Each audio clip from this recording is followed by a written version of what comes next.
State Senator Holly Mitchell has passed some of the most progressive, amazing legislation on CalWORKs on behalf of low-income. Oops, sorry.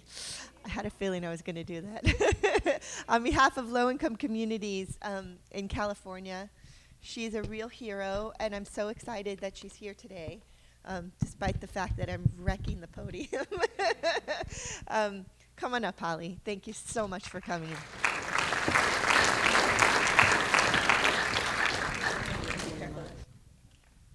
Good evening. I never imagined that I would fall madly in love on first sight with a man who's a member of LDS from Utah. But I had my own religious experience a while ago, and I'm here to express my unrequited love and devotion to Lloyd.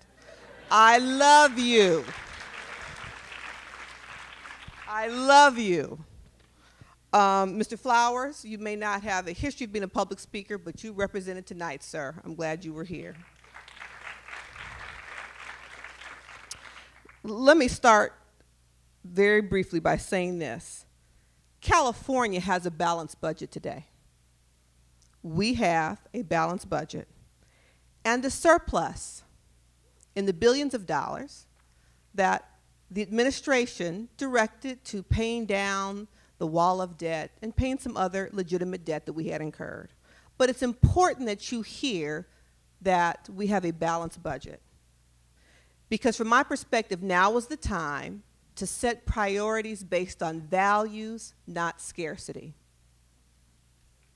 And so I heard you loud and clear, Lloyd, and what I'm clear about is it takes political will and political courage. I am thrilled to see so many of my colleagues here today. I completely agree with the Assembly members' assessment of the end of session. And it's going to be critically important that all of you go back and spend a little time doing some homework. And ask your state assembly person, your state senator, what their priorities were, and look at their voting record over this past year.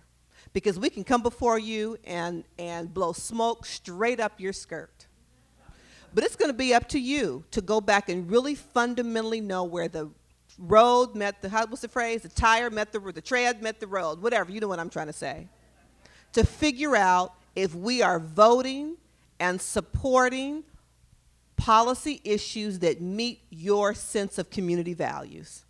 Fundamentally, I ran for office in 2011 because I got sick and tired of being sick and tired and decided to stop being an outside advocate trying to agitate to create change for my community and go on the inside.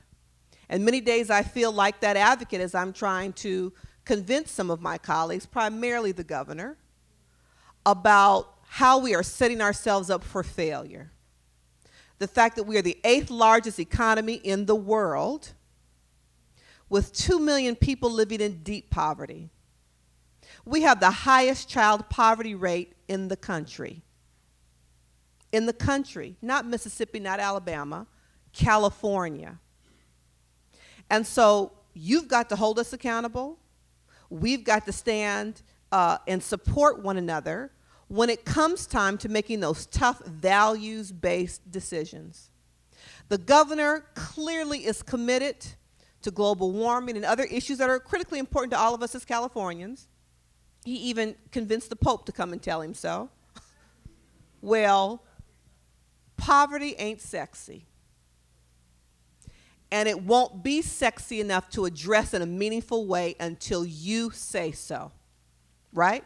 We are public servants, we work for you, and so we've got to work collaboratively to move the needle, to begin to have a meaningful conversation about sound, logical investment, as we heard the Utah model, and yeah, we'll have to bring it up to scale. 3 million, 39 million, we'll have to bring it up to scale. But is that an excuse to do nothing? It simply is not. And so I'm pleased to be here today because poverty does matter in a very fundamental, critical way from my perspective. And I look forward to continuing the partnership with my brothers here on the City Council and my brothers in the state legislature to talk about how we move from today's perspective, where we're all sharing this experience and learning about a model that works, to action on behalf of all of the residents of the great state of California. In the meantime, I have fallen in love with Lloyd. And you all better hope I stay here in California and don't go to Utah.